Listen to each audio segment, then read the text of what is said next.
Welcome to KR electrical. మన ఇంట్లో 2 portions ఉన్నప్పుడు లేదా రెంట్ హౌస్కి సపరేట్ కరెంట్ బిల్ కావాలంటే సబ్మీటర్ యూజ్ చేస్తాం.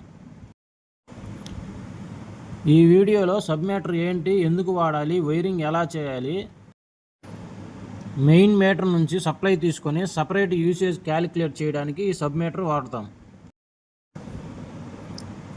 సేఫ్టీ పాయింట్స్ అన్నీ క్లియర్గా ఎక్స్ప్లెయిన్ చేస్తాను.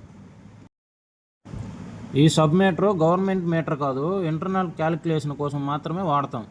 ఈ సబ్మీటర్ అనేది ఎక్కడైనా ఎలక్ట్రికల్ షాప్స్లో దొరుకుతుంది. రెంట్ హౌస్ కరెంట్ సపరేట్గా క్యాలిక్యులేట్ చేయడానికి షాప్స్లో ఇండివిజువల్ బిల్లింగ్ కోసం వాడతారు. ఇది main meter connection. Main meter output నుంచి ఫేస్ వైర్ని సబ్మీటర్ ఇన్పుట్ యొక్క ఎల్ టెర్మినల్కి ఇవ్వాలి.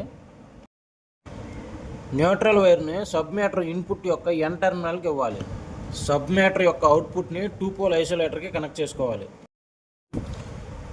లూజ్ కనెక్షన్స్ లేకుండా టైట్ చేసుకోండి.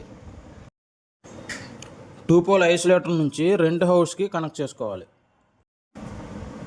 ప్రాపర్ వైజ్ సైజు వాడాలి. మనకి లోడును బట్టి 4² mm లేదా 6² mm² వైర్ వాడండి. ఈ విధంగా సబ్మీటర్ కనెక్షన్ చేస్తే ప్రాపర్గా కరెంట్ బిల్ వస్తుంది. ఈ సబ్మీటర్ కనెక్షన్ గురించి మీకేమైనా డౌట్స్ ఉంటే కామెంట్ బాక్స్లో అడగండి.